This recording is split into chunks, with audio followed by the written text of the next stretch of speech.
It's not a department. Some big organizations just have a customer experience department and a head of customer experience. For me, the CEO, the leader of the business, whatever that title is, should be the one who's firmly planting their flag in the pole in terms of customer experience. The work that I do actually incorporates the employee experience in as a causal link to the customer experience and profits. Great employee experience creates high levels of discretionary effort, and that discretionary effort is what's going to give people the energy to go above and beyond. Too many people spend 3% of their time in recruitment mode and 97% of their time bemoaning, because under pressure, you compromise. Welcome to The Business Game, the show that breaks business down into real levels, from $0 to $200 billion, so founders can see exactly where they are and what comes next. Today's guest is playing at level 2, the early builder stage. At this level, you've proven the model works. Revenue is coming in, but now you're hiring your first team, installing your first systems, and trying to stabilize delivery. The challenges? Letting go of control, managing people for the first time, and moving from chaos to consistency. The goal? Stop doing everything yourself and build a machine that runs with structure, not stress. Mark, welcome to The Business Game. Thanks very much for having me, Steve. It's a pleasure. All right, fantastic. I'm looking forward to this because we're talking today about customer experience. And I really want to clarify this at the start because the easy response is, well, we've got good customer service. Our front of office staff smile really well. We've got a good nurture sequence. Our call center is functional, etc. It's easy to dismiss that. I'm guessing that when you talk customer experience, given your background, it's a little bit deeper than that. It is. And I very often find when I'm in conversation with people, they slip back into customer service, and there is a perception that it is customer service. And I think customer service was very popular back in the 90s, the noughties, and then customer experience has become the big subject, and quite rightly so. And I think customer experience is the sum of all the touch points in the customer journey, whether that's online or bricks and mortar or a combination of both, before the experience, during the experience, post-experience. If you think about things like reviews and how we deal with reviews, that's a touch point. And it's everything. It's the lighting, it's the toilets, it's the landscaping, depending on the kind of business you have. If you've got bricks and mortar, it's all of those elements. And even things like marketing and the marketing message, because you are setting an expectation with the marketing message, right? And if you don't live up to that expectation, then there's a drop in customer delight. So customer experience is pretty much everything. And for me, customer experience is just doing business really well, because assuming you've got customers, you want to give them a great experience, because then you can charge more for the product. They'll come more often, spend money with you more often, and they'll refer their friends to you. And of course, that referral piece is hugely value in the customer value piece, or lifetime value of a customer piece, rather. So, it's a big deal. And for me, it's not a department. Some big organizations just have a customer experience department and a head of customer experience.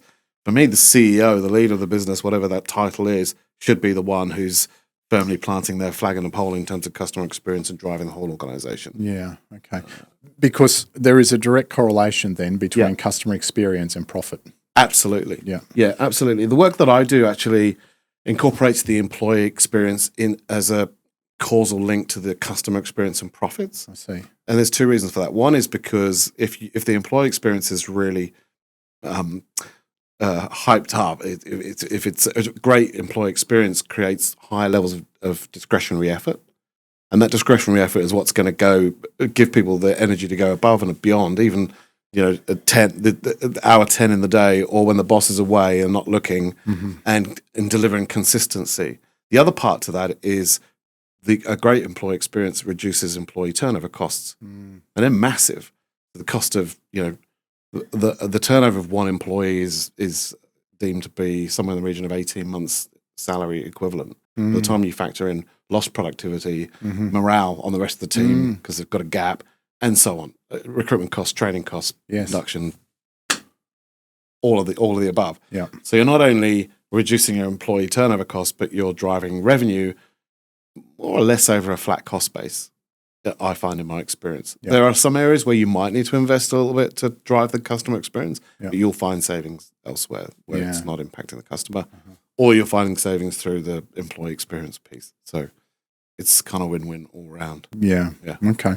All right. Let's dive into it then. You're well qualified to be talking about customer experience, the profitability, and the success that an exceptional customer experience creates.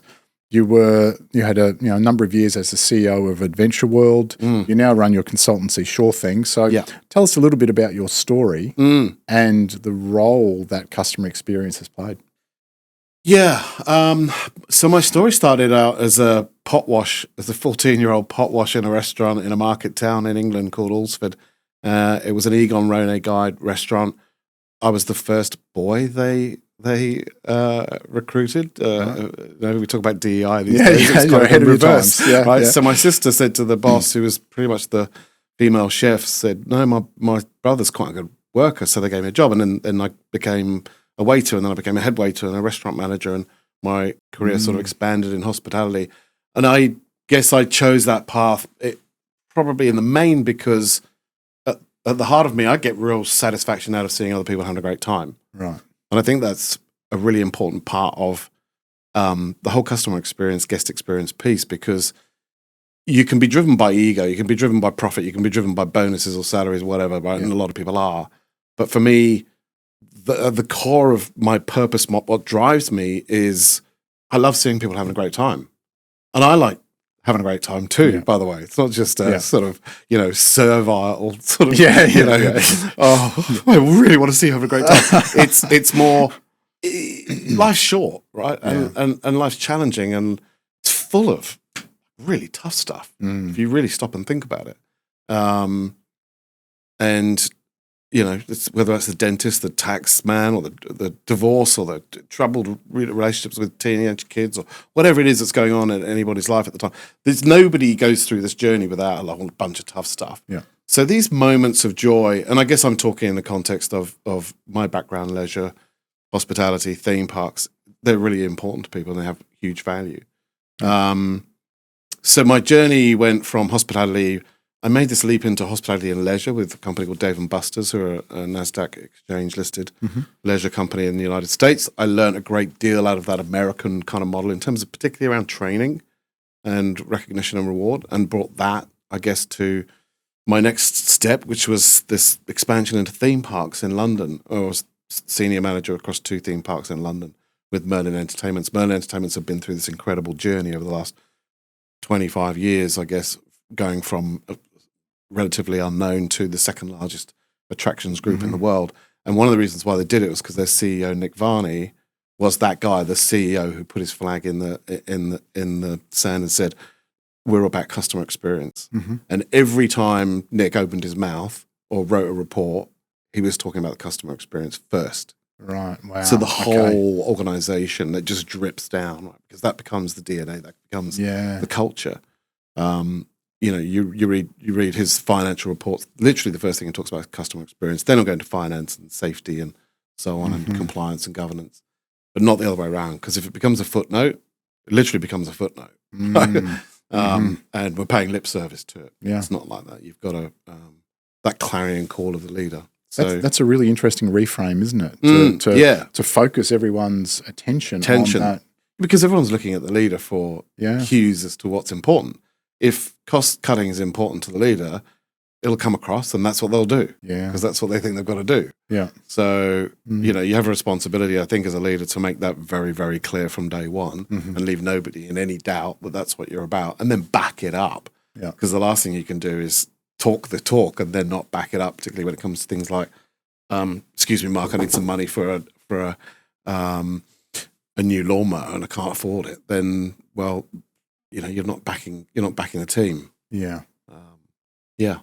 All right. So fast forward to your time at Adventure World in Perth, and that was quite a turnaround, wasn't it? Yeah. So I'd arrived in Australia from London with all that experience in my bag, I guess, and the job came up at Adventure World, 2010.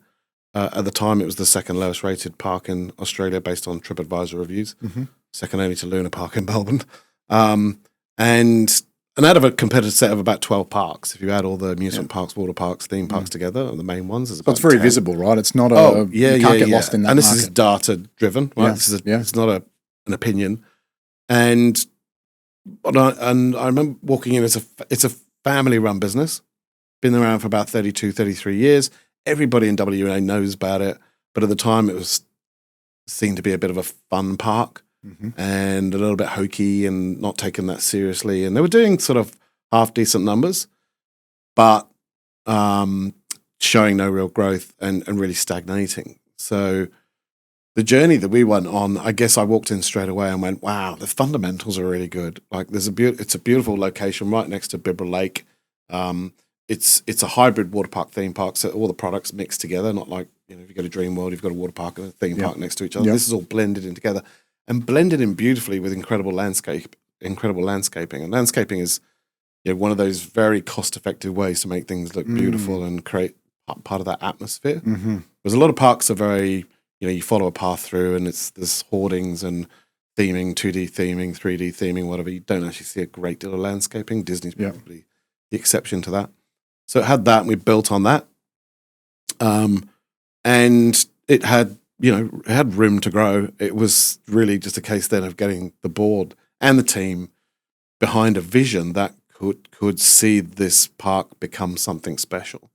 And because it was a family-owned business, that reinvested all the time in the business because they had other business interests. They literally didn't take any money out at the time. Right. We were able to leverage that because the message back to the team was then, well, if we really perform and if we hit all the right buttons, like if we get pull the levers and make it all work well, we get more money. We can put that money back into the park and reinvest in better product, and eventually it will grow.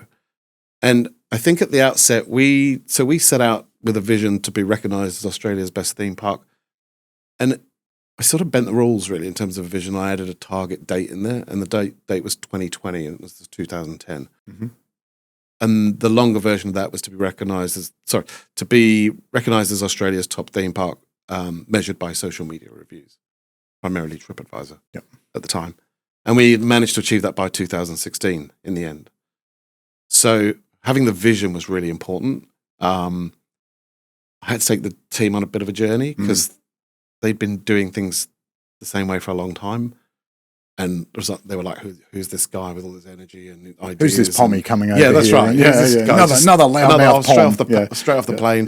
Thinks he knows everything. And I think they thought I was a bit of a dick for about the first year, and then they started to get it. They could see things gradually improving. And it's that continuous improvement mindset starts to build momentum, and then people get on board. When they get on board, it changes everything. There's a lot more to it there's lots to it. All right, so just talk us a little bit through that transformation so we get the sense of what genuine CX is. Yeah. So when you first walked into Adventure World, what did it feel like? Well, like I said, the landscaping was great. It could have been better. So it was very good. Sorry, let me rephrase that. It was very good. Could have been great. So I knew we could build on that, and that would be cost effective. It wouldn't cost us a lot of money to do that. Yeah. It didn't have any theming really. Had a little bit here and there, mostly that came with the rides. Sometimes if you buy rides from manufacturers, particularly in Italy, they'll come with a little bit of theming on them. But there was very little else. And the studies, my experience was with theme parks. My studies then, I did a bunch of studies, stolen mostly from a park in Holland called De Efteling, where they had their own analysis and research department. Yeah. And a guy had written his thesis about the return on investment on new attractions, primarily roller coasters. Right. And he found there was a statistically significant difference between themed attractions and non-themed attractions. And that's why seven of the top parks in the world are theme parks. Only 3 of them are amusement parks, because when you add that layer of storytelling to the product, it gives it depth, right, and it brings it to life. So, so there was no theming. It was not clean. There wasn't a culture of, picking up litter and keeping the place clean. They'd farmed out the painting annually to, a contractor, who third party there was no ownership of that. You know, if you go to Disney, they've got their own painting team, right? They've got their own electricians and whatever they need to get the job done. So, so it was a case of, it was just a little bit average in terms of presentation. And I think presentation is super important. So I call it pristine park presentation or pristine presentation conditions for any other kind of business. That's directly transferable to any business, right? Yeah. Because the key pristine thing is the presentation conditions, and pristine is the key word because there's no doubt about what pristine looks like. Yeah. There's no scratches on the paintwork. Yeah. The edges of the lawn are sharp. Yes. And we used to hoover the lawn every morning. I'd literally go around with a ride-on mower with a bag and a hoover and pick up all the twigs and leaves. And so it looked like a beautiful golf course. Yeah. And so when people walk in, they go, there's a sense of this looks loved, right? This is and now I feel respected because you've done that for me. Yeah, you've kind of rolled out the green carpet. That's an interesting phrase. I feel respected because you've taken the time to. That's a key element to it, I think, too. Because if you think about, theme parks is a really good example. Let's say you go to one of the Gold Coast theme parks. You're probably going to, let's say you've got a family of 3. You're probably going to spend close to $700 or $800. By the time you've bought food, if you push it, you might even buy fast track passes. Yes, spend over $1,000. If you don't deliver on that experience, and that might be a 1 in every 2 years experience, 1 every 3 years for some people. Yep. I think you've got a great responsibility to deliver those moments because these are precious. How you don't get that many opportunities. Those years with the young kids, they fly by, and before you know it, they're gone. And you want to create those magical memories that last a lifetime, that you remember when you're on your deathbed and your grandchildren around you, and their children talking about the times they used to go to that park and enjoy themselves together. So it is super, super important, that whole respect piece.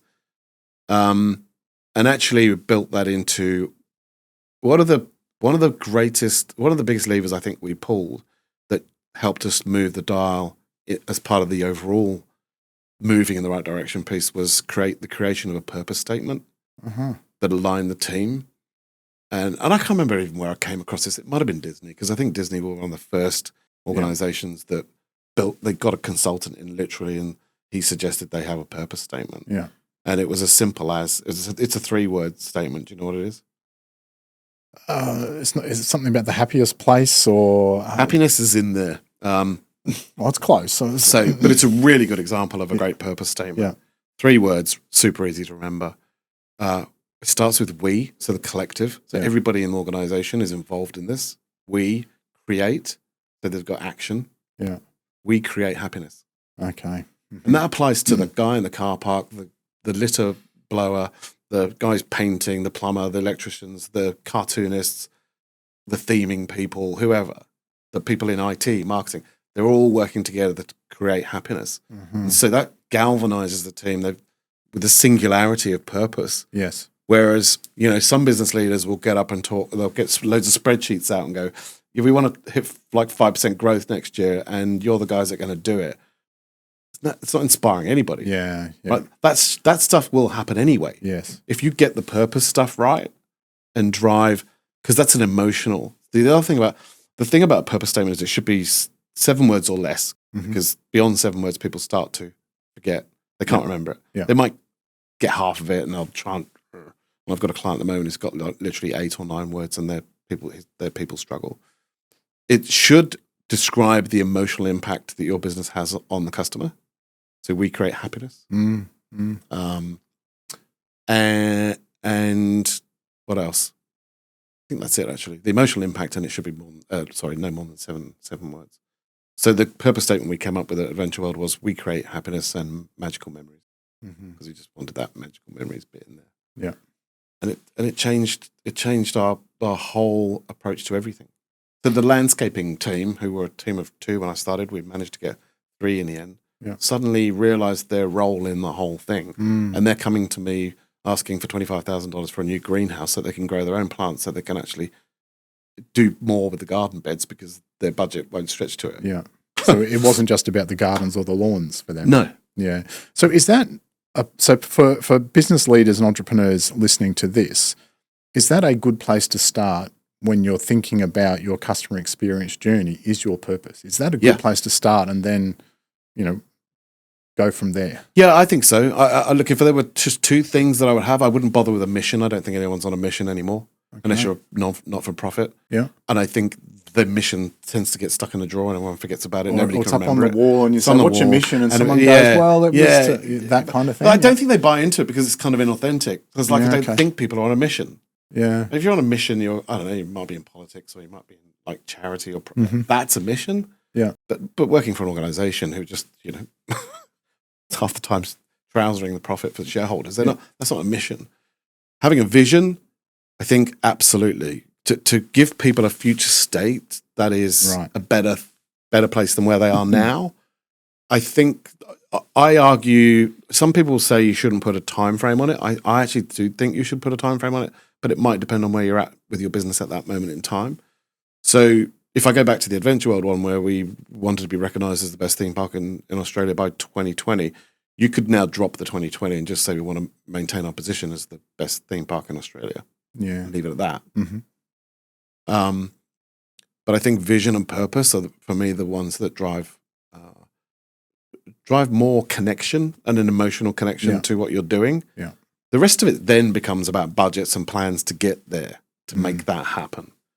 And so, for example, with budgets, and assuming that people have flexibility within the structure of their budget, you will start looking at lines and asking the question, does this line affect the customer experience positively? If it does, let's protect that or even enhance it. Yes. This line here might not. I'm not sure that this is what, and I'll give you a really example. Yeah. Actually, when I first started at Adventure World, we had mystery shoppers. We had mystery shoppers coming in once every quarter, I think. We were spending about 25 grand on it. And a sample of one with a tick box exercise. I'm not saying mystery shopper doesn't work, by the way. But in our case, where we had Google reviews coming out of our Wazoo, TripAdvisor, all this feedback on a 24, it's on constant. It's real time, basically. We've got, why do you need mystery shoppers? So we took that 25,000 and put it into training. Mm-hmm. Try and drive better outcomes from our team. So yeah, I think language is also really important.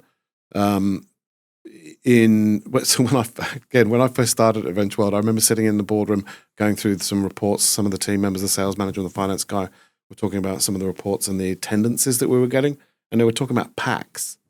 And I was like, I knew what PAX was, but I said to them, "What's PAX?" And they went, "It's people, customers, guests." I went, in the theme park world, most people talk about guests because if you frame them as a guest, it changes the way you think about them. And I think even cafe owners, most restaurant people will talk about guests, but most cafe operators will talk about customers.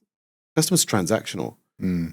There's no reason why a cafe owner shouldn't talk about a guest, because then it forms how you think about them a little bit. It's sort of psychological. It's not, I don't think it's everything, but it's kind of all of those things added up.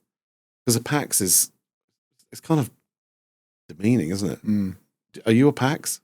Am I a PAX? No. I don't like to be thought, but I would like to think I might be a guest of somebody one day. Yeah. And it does change the dynamic, doesn't it? It's subtle, but it's also powerful. It does. And the same applies to things like head office versus support office, right? There's head office, that should be long gone in the dustbin. It's always a support office because that's their function. That's the reflection of what it's supposed to do. Team over staff. I don't like the word staff. And staff and management kind of suggests that, the hierarchy. Yeah, oppositionally. Now, you have to have a structure, but you don't necessarily have to have that delineation in that sort of naming rights. So just to call somebody a team member. As a CEO, I was a team member, right? And the guy who's clearing up the litter or cleaning the toilets is also a team member. We're all team members. Yeah. So we're part of the team. I don't even remember the Lego song, but there's the Lego song sort of talks about everything's awesome if you're part of the team. Imagine if you change that for staff. Everything is awesome when you're part of the staff. Yeah. It doesn't have quite the same ring. Yeah. And that's why sports teams operate the way they operate, because they're all part of the team, the backroom team and all that kind of stuff. Yeah. What culture shifts are required to turn a customer experience around? Well, we talked about the purpose and the vision, and there's a bit of clarity then around what you're trying to achieve. I think that's really super important. And you can't just then talk about that for 10 minutes and forget about it and move on to something else. You've got to be consistent with that message, because it's like that old adage when you think people are just about sick and tired of what you're trying to tell them, that's the moment they're just starting to get it, right? It's just the penny's starting to drop. That, Steve's serious about what he's talking about. He's not going to let this go. We better sort of start, changing the way we do things. So there's that. There's the kind of elimination of mediocrity, or the intolerance of mediocrity. And for me, it's always been I think that whole build it and they'll come mentality is part of the human story, isn't it? Right? It's like, you get the new version of your car that comes out every 2 years. It's always better than the last one. We always try and improve things. And the world's constantly improving. And now with technology and AI, it's going to just go off. So mediocrity doesn't tend to I don't think it succeeds in the long run. You might be able to, get by, and and then you end up in a kind of negative spiral because you start cutting costs because you want to try and maintain the bottom line, and then you're on a hiding to nothing, right?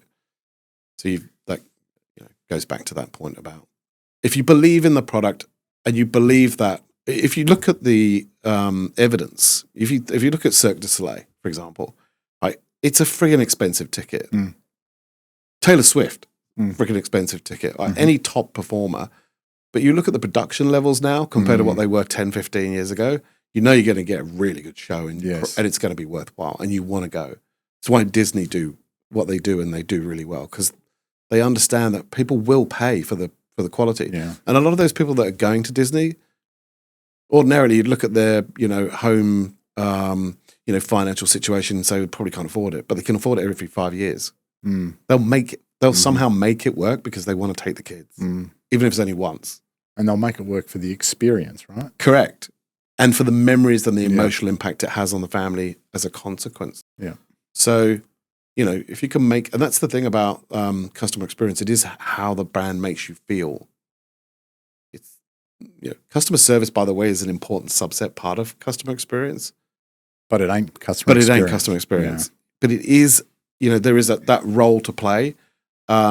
And I talk about, this is actually a really good example, I think, with the theme parks. And one of the things that we did very well that, again, I think made a massive difference for us was the sort of categorization of service interactions and non-service interactions.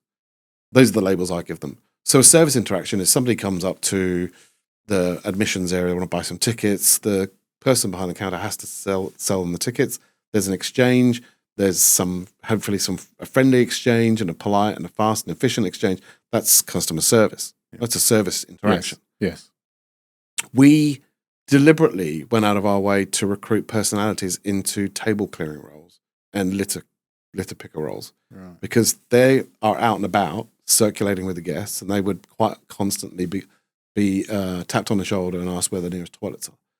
We wanted those people to have good connections with people. We trained our ride operators to have a conversation with people in the queue while they're waiting for the ride, and they would literally ask them where they've been, where they've come from, is it their first time to the park, what was their favorite ride, what's your favorite, what are you having for lunch, what are you going on next? All those questions, all the type of questions that just open up a conversation, and then suddenly everybody in the queue is having a conversation with each other, because he's like, where do you come from? Oh, Mandurah. Oh, we're from Mandurah as well. There's other people in the queue.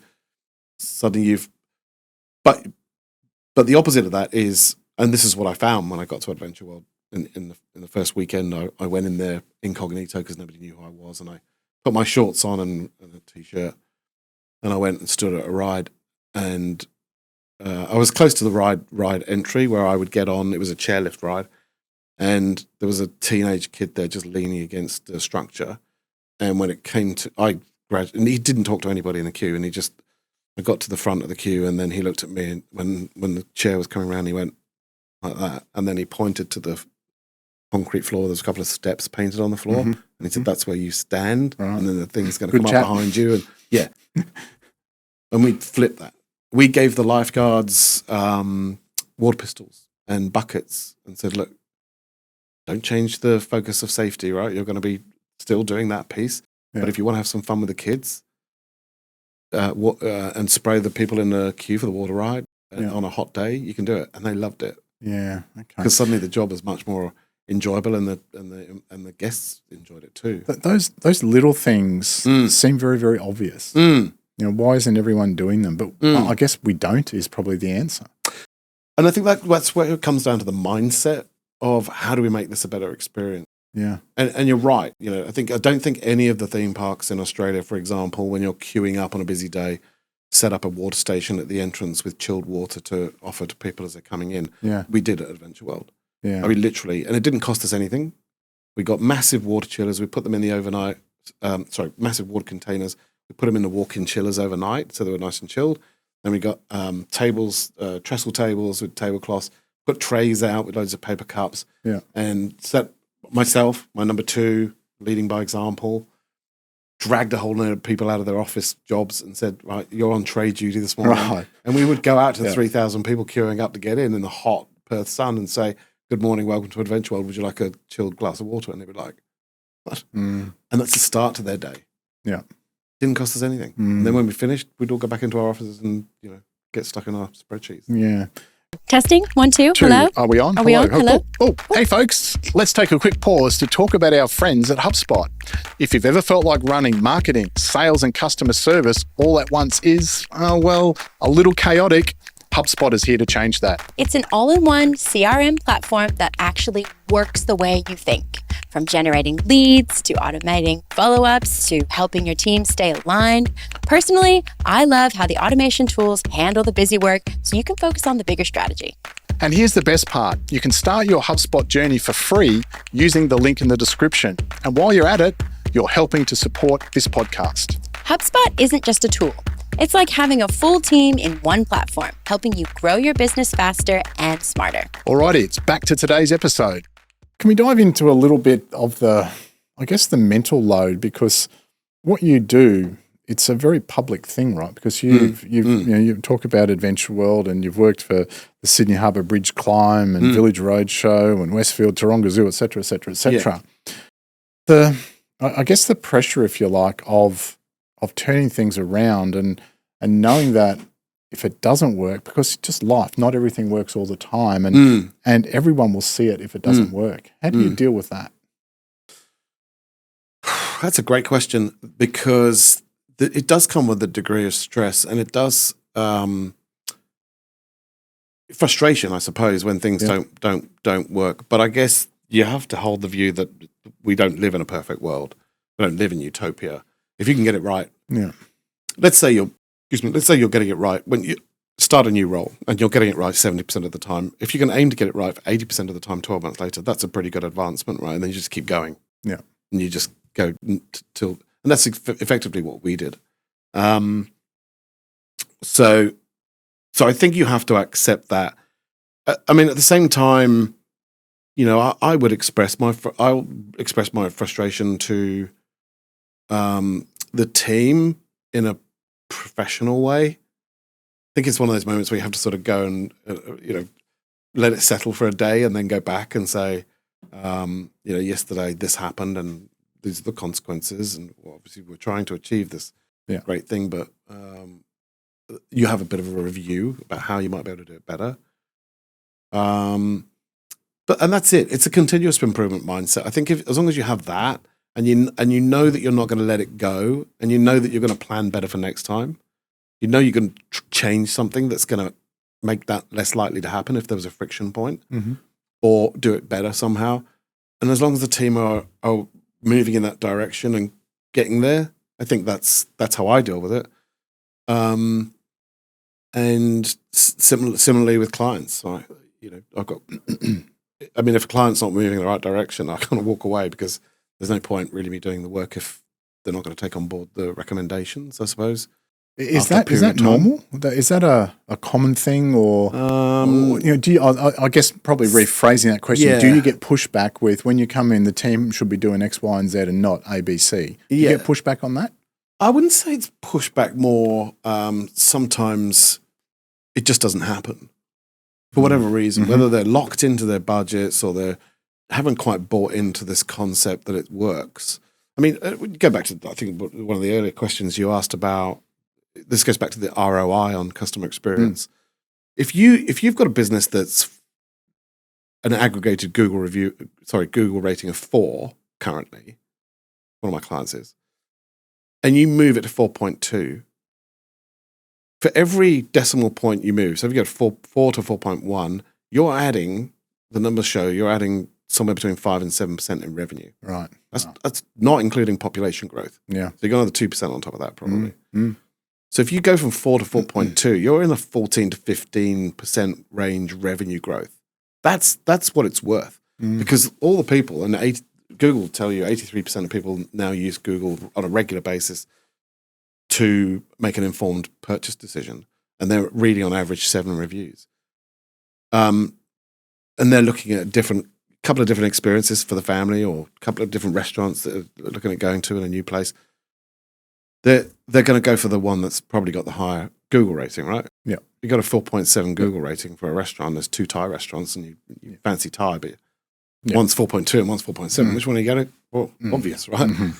And that's what people are doing.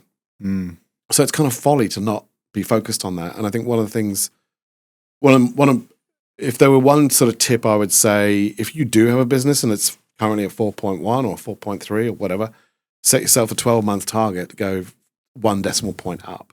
Yeah.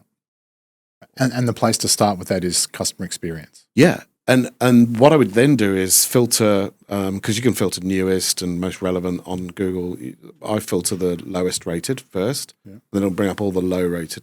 And then I start looking at the themes, whether it's the aircon or the toilets or the service, whatever. And then you go, right, there's a pattern here. I can see a pattern now of these repeat, comments. That's your data. That's the data you want to work with. Yeah. Keep doing the great stuff. Focus on the stuff that's not. Yeah. Or even the stuff in the middle, in the 3s and 4s. And interestingly, there's a massive difference between a 4-star review and a 5-star review. Statistically speaking. Explain that, yeah. Statistically speaking, right? So the evidence has shown, and this first came out with a Xerox study. So Xerox have 480,000 customers in the United States, and on a quarterly basis, they take a chunk of their customers and they survey them. 1 to 5 point Likert scale, satisfaction. 1 completely unsatisfied, 5 completely satisfied, and that's it. That's all there is to it. Right? So they tick a box and they go. Right. And what they found was that customers that scored them a 5 out of 5 were 6 times more likely to repurchase than those that scored them a 4. Right. Wow. 6 times more likely, and not in intent, in actual action. Right. They showed how we renewed our contract. 6 times more likely if they scored a 5. So. And I've been guilty in the past of going, we've got a 4-star review overnight. That's okay. It's not 3. It's not 2. I'm not going to, not sweating and stressing but it doesn't guarantee loyalty. And there's a reason why they're giving you a 4 rather than 5. And I hear those voices of people out there will be going, but sometimes there are those people who just can't give you a 5 because they lack the generosity of spirit.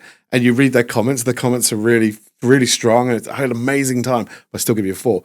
Forget about those people because they just exist, right? Yeah. They're just a part of the equation, and accept that. But generally speaking, if you've got a 4, have a look at the comments and see if there's a reason why, or if not, ask them. Go back to them and say, hey, what could we do better? I've got a whole 1-pager on how to respond to reviews because just the inconsistency of responses, and I really struggle with understanding that. Yeah. Because it's like, if I came up to your customer service desk and I said, I just want to give you some feedback, your team have been amazing. John in particular was just really great. And my grandmother had a great birthday as a consequence of it. You wouldn't just ignore me. And yet people do it online. Like, really? Yeah. And not only that, but there's thousands of other people then coming in behind, looking at these reviews and then seeing what kind of responses you're giving.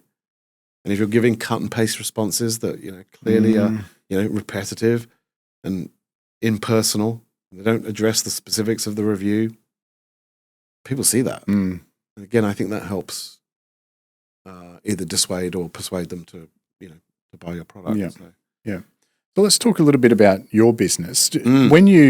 Have you got a set process you take businesses through when you start working with them? And is it only a theme park related thing, or is it transferable? No, it's definitely transferable. So I've done work with government agencies. I've done work with IT support companies, restaurant chains, cafes, beauty salons, and more. And it's very much transferable. And I developed a 7-pillar framework that I call ACE. That framework was developed from a period of reflection on what happened with Adventure World, because I didn't expect that. I didn't expect it to happen, quite frankly. Yeah, right. We didn't set out to double our revenues Yeah. in 5 years. Right. In a 32-year-old business, it just happened as a consequence of everything that we did. Yeah. And it was kind of magical towards the end because it was a joy to come to work, right? So I just thought, well, I kind of feel like I have a responsibility to actually try and work out what happened. Yeah. And maybe I can use that in future roles. And then I got into starting this business. I thought, well, this is the perfect framework to use. So a 7-pillar framework with 50 different building blocks. So each pillar has about roughly on average 10 building blocks. And we assess each business, their new client against those building blocks and where they're at. So it might be recruitment, it might be training, it might be recognition, it might be marketing, it might be tools to do the job for people so they can actually deliver. Yeah. Whole raft of different building blocks. And then that will spit out a report that shows the gaps for each pillar. Right. And then we focus on working with them. So, and, agreeing with the business where they feel the priorities are. We can only guide them and, work with them. But depending on where they're at with, in terms of the timing and budgets and so on, that we can do certain things. And start to move the dial. It's not a quick fix because it's not, there are low-hanging fruit and there are quick fixes. You can start building into the customer journey. But a lot of this is about leadership, culture, strategy, marketing, product, even, like I said, those tools, and sometimes that will take time. So it's really probably a 2 to 3 year journey on average. Yeah. For most people to go from, if you wanted to go from 4 to 4.5, for example, I think that's probably going to take you 2 or 3 years. Yeah. Okay. Depending on the business. Yeah. So just reflecting back on your journey in your consulting business, what's 1 or 2 big mistakes you've made that you really learnt a lot from? It might be around CX itself or something else in business. Ooh. The business is still quite young. I've only been on this journey for about 18 months, and it's it goes like that.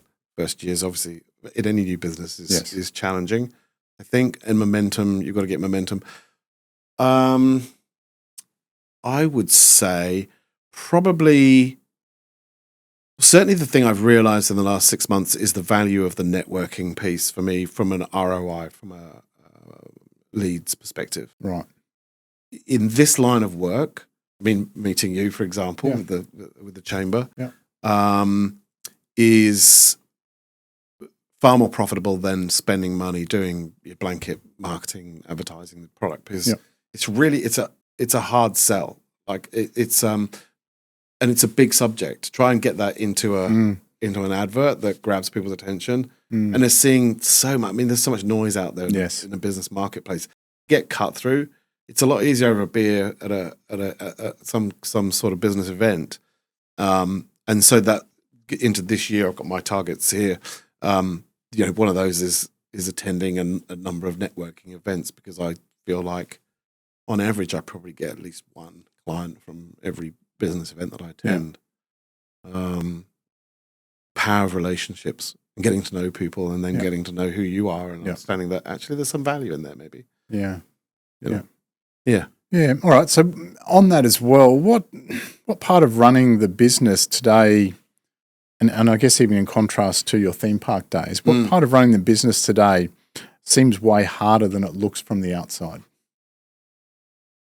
I think with the business coaching and consulting role, it's the constant, you get busy and you get clients and you're busy doing that work, but then you've got to backfill all the time for your pipeline for future work. So, the work you're doing in January is really feeding July, August, September. But if you're trying to balance I need to deliver for the clients I've got, but I also need to do that on top. It's time consuming. And I think you probably, it's like classic time management. You think you're going to get 30 significant things done in a day. You end up getting 15 of them done, and you roll over onto the to-do list for tomorrow, and you have to keep going. Sometimes I think it's just bloody hard work, right? Sometimes you want to finish at 6 o'clock in the evening because you've been at it all day. Yeah. And there are other days where you just go, no, you just got to keep going. in the early years Yeah. of a startup, it doesn't matter how old you are, right? Because it's easier when you're 20 or 30 Yes. to do the 60 nowadays. Yeah, absolutely. Of course. But if you really want to make a success of it, you've got to be prepared to put those extra hours in, I think. And I've found that where I get spurts of growth, usually I look back and I go, that was the night that I sat with a glass of red wine and I just started cold calling people. Yeah, okay. Yeah. Or emailing or whatever. Yeah. Well up until, late into the night. Yeah. And there might have been just one lead that gave me tens of thousands of dollars. It was worth that extra few hours. But, yeah. Looking back to the customer experience journey, like, what's one thing that stands out for you as, man, that really was the right call in the moment to really turn things around quickly? It's so hard to isolate one thing because it is really, there's so many different parts to it, and you've got to be pulling those levers all at once. That's the 50 building blocks, right? But if I had to pick one, it would be recruitment. Yeah, right. Yeah. And now I'm talking about a business where you've got a sizable team. Too many people spend 3% of their time in recruitment mode and 97% of their time bemoaning the problem they've recruited, right? You've been there. Yeah. And we've all been there because under pressure, you compromise because you want to fill the hole. You want to take the pain away in that moment from the stress of that. We've got a vacancy there and it's impacting the rest of the team. It's impacting me. Candidate comes in, you think, yeah, we can make this work. It's like, nah. And that was one of the transformational pieces with Adventure World. I think when I started, we ended up with 500 casual employees. We didn't have that at the beginning because we doubled in size, right? So we 250 or whatever. But when I first started, they were hiring probably 1 in every 1.5 people that turned up for a role. Right. Maybe somewhere between 1 and 1.5, 2. I don't know. We didn't measure it at the time. Mm-hmm. We moved that dial in terms of not compromising on the quality of people. We defined what kind of person we were looking for in terms of their values and their attributes. We really wanted the warm, beautiful, authentic people, what I call 5-star employees, who you wouldn't mind being stuck in a lift with for 3 hours. Right. Or stuck on a desert island, right? You'd love being with them. And they have this aura and they have this positivity and beauty. And they're the kind of people that naturally give to your guests or customers without you. Forget even if you don't do the training, even if you don't do anything else, they'll just do it because then they're wired like that. And we went from 1 to 1 in 2, let's say, to eventually 1 in 7 over a period of 4 or 5 years. Yeah. So each year it went up, 1 in 3, 1 in 4. The pool got bigger. Now, by the time we got to the end, we were hiring 500 employees casually. So 1 in 7, you do the maths, it's like 3,500 people we get to see. We had to literally interview 3,500 people to get 500. It wasn't quite that because we had a number of returning employees each year, but it was probably close to 2,500 people. Yeah. And that was a big task for the team. There was an investment of time and commitment, but they gradually started to see it because what they found was if we put the effort into getting the recruitment right and hiring an A team, if you like, and that applies at any level, by the way, that applies to marketing and finance and, C-suite and managers, same thing, right? Yeah. Go for the best you can possibly get and everything else becomes so much easier. Yeah. And not only that, but you go back to that employee experience piece and the reduction in turnover of people, you hire the right people, they stay for longer. Yeah. Because they're in the right job, they're doing a great job. They're enjoying it. They're around like-minded people, they're making new friends at work, they will stay. The productivity level goes through the roof. As soon as you compromise and get 4-star, 3-star people in, you're on a hiding. You cannot succeed at that level and scale and consistency if you hire the wrong team. So if it takes you another week of pain in the short term to get those right people, if there was one thing I could, go into a time box and go back and speak to my 25-year-old self, I'd be saying, Mark, that thing about recruitment, it's starting to seed, get there faster. Double down on your recruitment and don't compromise. We're wrapping up soon, Mark. I just want to ask you, a lot of what you've been talking about around customer experience, because it's a heartfelt experience and it's about connection with people and all those sorts of things. How do you think AI is going to impact customer experience? Because if used the wrong way, it's very cold, it's very distant from, it's very mechanical. Yeah. Where do you see that going or impacting? I think that's a really great and obviously timely question. And I think, you listen to lots of people talk about AI. Even the smartest people in the room aren't quite sure where that's going to end up. Yeah. Right. I think it depends on how we use it. If you can use AI to reduce costs in the value chain, then obviously you can provide a better product and service in the moment, if you like. I'm trying to think of an example of a restaurant, right? You can manage. There are tools that are coming out now that help restaurant owners manage cost of goods. Well, that means that they can take some pressure off menu price increases to give a better experience to people. If they can reduce their admin costs, because a lot of the admin team they might have used, let's say you've got a chain of 4 restaurants, you might have a small admin team. You might be able to reduce that down and then pass that cost on, or at least hold your costs better, or cost increases better to create a better experience, because price is obviously a part of the experience equation. So it's really about tailoring the technology to use it in its best possible way, but protect the connection piece. I think is really interesting. And I think COVID taught us a lot about connection and the importance of it, and social people connection, just people to people, right? Yeah. So you got chatbots. I mean, I don't know about you, but there are the number of times I go, I want to speak to a human. It's like I've done with the 4 or 5, tailored responses that they've set up. Which often don't answer your question, right? Yeah. No, it's like, I've been here half an hour and I still haven't got the response. I can speak to a human. Right? And then you get Kathy, and Kathy's great, and she sorts you out, and you're like, thank God, my heart rate's gone down, and I'm satisfied. But I think that COVID piece, I was in Melbourne during lockdowns, and it was so evident that we hadn't valued that connection enough. We hadn't grasped that was such a big deal. And one of the businesses I was running at the time, I was running 3, and I had one which was a restaurant at the top of Eureka Tower called Eureka 89, and a marvelous team of people there. They went from 4.5 to 4.7 in 12 months. They, one of the best fine dining restaurants in Melbourne. The impact that had on that team, they were so gutted that they couldn't go to work and give that experience to people. Because they knew what a great experience it was. It wasn't. They were getting money from the government. They didn't care about that. They just wanted to get back to work. And when they did get back to work, oh my God, like it's making me like emotionally, they were just so pleased to be back serving people, and as were the guests. And that's the importance of the human connection. And, it's like when you go into the supermarket now, isn't it?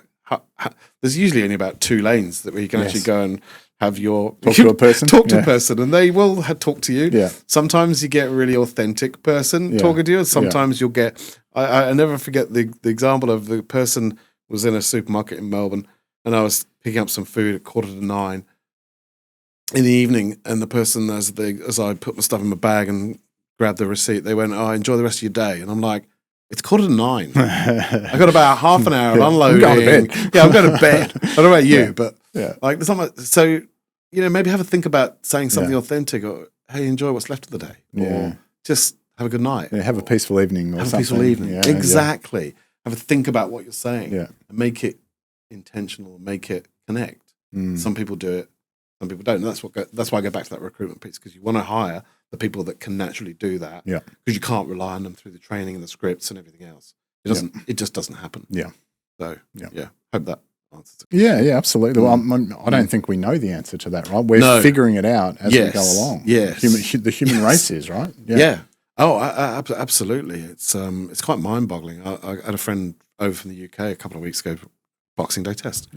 I was with the Barmy Army, and his son's 18. And I said, "Oh, what's George going to do?" And he's put him through a private school, and he goes, "I think he's going to do a Sparky certificate." I'm like, "Yeah, smart." Because it's going to be a while before those jobs go. Right? Plumbing, electricians. I think it's a huge question for any parent with kids of that sort of age. I'm in that boat, constantly asking them, if you're thinking about your career, boys, I've got 2 boys, put it through the lens of, can AI do this in 5-10 years time? Because that's going to be a tough world, right? Tough world for a lot of people. So, absolutely. Yeah. Yeah, Yeah. All right, Mark, Interesting. look, we're almost out of time. One of the things we like to do with our guests is play the quick fire questions or a rapid round. Put them on the spot. I'm going to, it's to get to know the person behind the microphone just a little bit more. I'm going to fire some questions at you, and I promise they won't hurt, right? Okay. And get you to answer them in 1 or 2 words or a sentence or less. All right, are you ready? Go. All right, okay. Are you an early riser or a night owl? Early. A bit of both, actually. It depends. I used to be very much a night owl, which was a hangover from my hospitality days because it's really hard to kind of switch off at 1 o'clock in the morning when your adrenaline's been going with a busy night. And I had to sort of transition away from that and realise that's not a good thing. and particularly in Queensland, right? It's really easy to be an early riser. Absolutely. Yeah, fair enough. One piece of tech you couldn't live without? My laptop. Quick and easy answer. Yeah, absolutely. Yeah. What's your coffee order? Large latte. Yeah. All right. Best investment you've ever made? I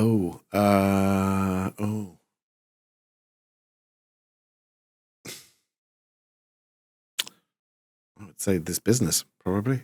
Yeah. Speaking of which, are you office or work from home guy? Work from home office, but I like to get out and about. What's your book or podcast recommendation? My new book, which is The Real CEO, CEO being short for Chief Experience Officer, which will be coming out around about October. Okay. Yeah, shameless self-promotion. Sorry. Yeah. But second to that, probably, I think Good to Great is a classic. Yeah, okay. Jim Collins. Yeah. Some of the things, I mean, there's a whole chapter in there about recruitment where, what was the president of American Airlines, I think it was Herb Calloway, talked about the patina of spirituality that their organization had around recruitment because they got it. They got it. It was like this, it's almost spiritual. We have to recruit the right people. Wow. And they were one of the most successful American companies. Wow. During that 30, 40 year period. Yeah. I'll deviate from our rapid fire, but for a moment, to loop back to that, recruitment is almost, from what you're saying, one of the secrets to great customer experience. 100%. Yeah. Because if you think about it, if you hire the right people, then the return on investment in every other activity in my framework, whether it's training, recognition and reward, strategy, tools, everything gives you a higher return. Yeah. Those other things are really important, but if you've got the wrong person, it doesn't matter how much training you give them or how great your induction is or how good the reward and recognition piece is, you'll still get an average performance out of them. I think. Yeah. In my experience. All right. Rapid fire round reboot. Sorry. Are you Android or iPhone? I'm shamelessly Android. My kids give me a really hard time about it. I've actually had both and simultaneously at the same time because one of my previous roles I had given an iPhone and I had my Samsung. And I actually found the user functionality easier on Samsung. Okay. But I don't think I'm in the majority on that one. Perhaps it's just what you get used to. It's a free world. It's just what you get used to. Yeah. What's your go-to productivity hack? I've got a really good one. I only discovered it recently, actually, and it was on a clip from the Diary of a CEO. You know that series? Yes. It's becoming very mainstream now, but brilliant.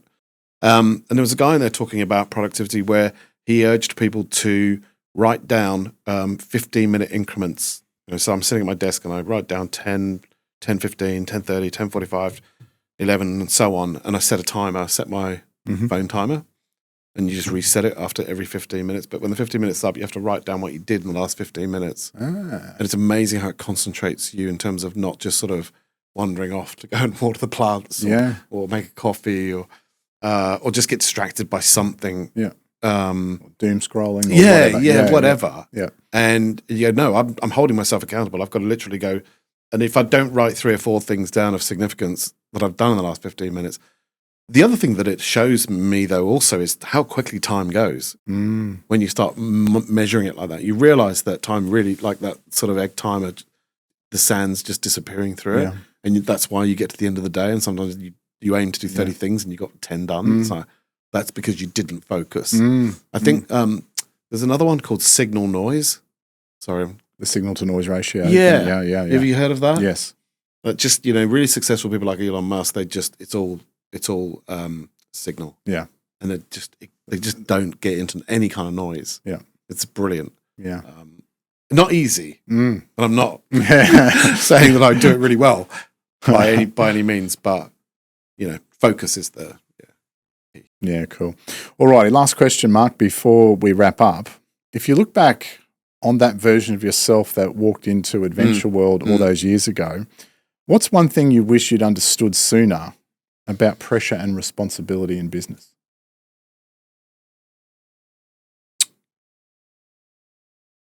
Pressure, responsibility in business.